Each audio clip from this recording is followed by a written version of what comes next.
ഇന്നത്തെ റെസിപ്പി ഒരു molten lava cake ആണ്. ഇതൊരു നോ ഫയർ റെസിപ്പിയാണ്. അതുകൊണ്ട് തന്നെ ഈ കേക്ക് അങ്ങനെ ബേക്ക് ചെയ്തെടുക്കേണ്ട ആവശ്യമൊന്നുമില്ല. മാത്രമല്ല ഇതിനായിട്ട് നമ്മൾ 2 ഇൻഗ്രീഡിയൻസ് മാത്രമേ ഉപയോഗിക്കുന്നുള്ളൂ.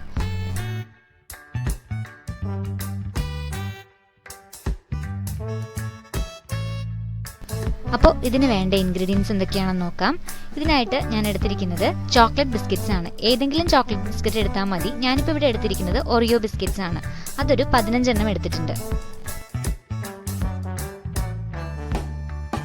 പിന്നെ ഈ ബിസ്ക്കറ്റിൻ്റെ അകത്ത് ക്രീമുള്ള പോർഷൻ ഉണ്ടാകും. അതൊന്ന് മാറ്റിയിട്ട് വേണം നമ്മൾ എടുക്കാനായിട്ട്.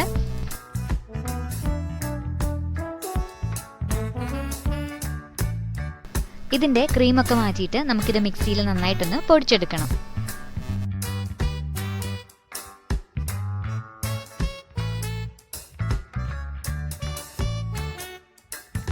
ഇത് നല്ല സ്മൂത്തായിട്ട് തന്നെ പൊടിച്ചെടുക്കാനായിട്ട് നമ്മൾ ശ്രദ്ധിക്കണം. കട്ടകളൊന്നും വരാൻ പാടില്ല.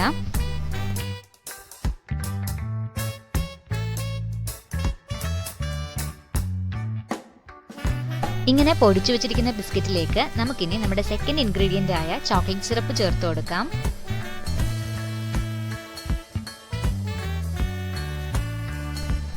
എന്നിട്ടിത് നന്നായിട്ടൊന്ന് മിക്സ് ചെയ്തെടുക്കാം.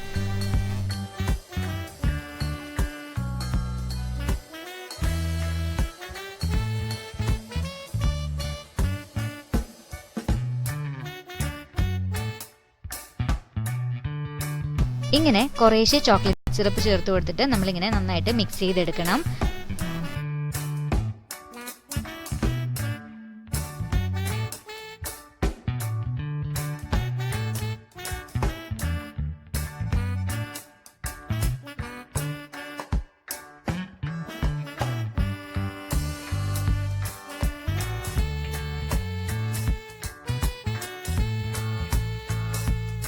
നമുക്കിതൊരു ചപ്പാത്തി മാവിൻ്റെയൊക്കെ പരുവത്തിലാണ് കിട്ടേണ്ടത്. അതുകൊണ്ട് തന്നെ കൈകൊണ്ട് നന്നായിട്ടൊന്ന് മിക്സ് ചെയ്തെടുക്കണം. കൈകൊണ്ട് നന്നായിട്ട് ചപ്പാത്തി കുഴക്കുന്നത് പോലെ കുഴച്ചെടുത്താൽ മതിയാകും. ദേ ഇപ്പം നമ്മുടെ മാവ് റെഡി ആയിട്ടുണ്ട്. ഇനി ഇത് നമുക്ക് ഒരു ബൗളിൽ വെച്ചിട്ട് ഷേപ്പ് ചെയ്തെടുക്കണം. ഇങ്ങനെ ഏതെങ്കിലും ഒരു പാത്രം എടുത്തതിന് ശേഷം നമുക്കിതിലേക്ക് ഒരു പ്ലാസ്റ്റിക് ഷീറ്റ് വെച്ച് കൊടുക്കാം. ഇങ്ങനെ പ്ലാസ്റ്റിക് ഷീറ്റ് വെക്കുന്നത് എന്തിനാണെന്ന് വെച്ചിട്ടുണ്ടെങ്കിൽ അതിൽ കേക്ക് ഒട്ടിപ്പിടിച്ചിരിക്കാതിരിക്കാൻ വേണ്ടിയിട്ടാണ്. നമുക്ക് എളുപ്പത്തിൽ അത് റിമൂവ് ചെയ്തെടുക്കാൻ പറ്റും. ഇതിന് ശേഷം നമ്മൾ കേക്കിൻ്റെ ബാറ്റർ വെച്ചിട്ട് പതിയെ നന്നായിട്ടൊന്ന് പ്രസ് ചെയ്തെടുക്കണം. ആ ബൗളിൻ്റെ ഷേപ്പിലാണ് നമുക്കിത് കിട്ടേണ്ടത്. ഇനി ഇതിലേക്ക് ചോക്ലേറ്റ് സിറപ്പ് ഒഴിച്ചു കൊടുക്കാം. ഒരു പകുതിയോളം നിറയുന്നത് വരെ മാത്രമേ നമ്മൾ ചോക്ലേറ്റ് സിറപ്പ് ഒഴിച്ചു കൊടുക്കാൻ പാടുള്ളൂ.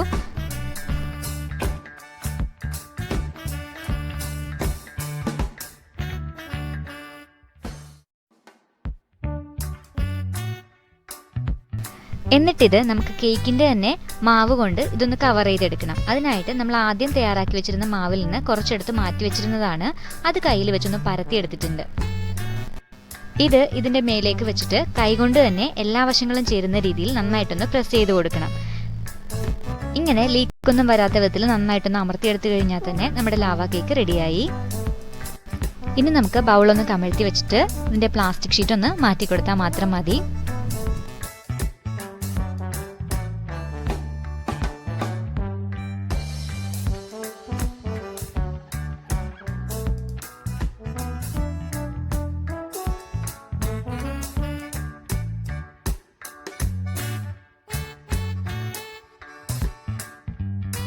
അങ്ങനെ നമ്മുടെ ലാവ കേക്ക് റെഡി ആയിട്ടുണ്ട്.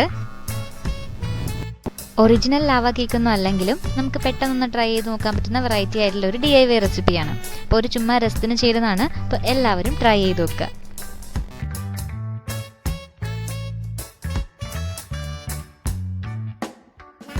എന്നിട്ട് ഫീഡ്ബാക്സ് ഒക്കെ അറിയിക്കുക. കൂടുതൽ യമ്മി റെസിപ്പീസിനായി സബ്സ്ക്രൈബ് ചെയ്യുക.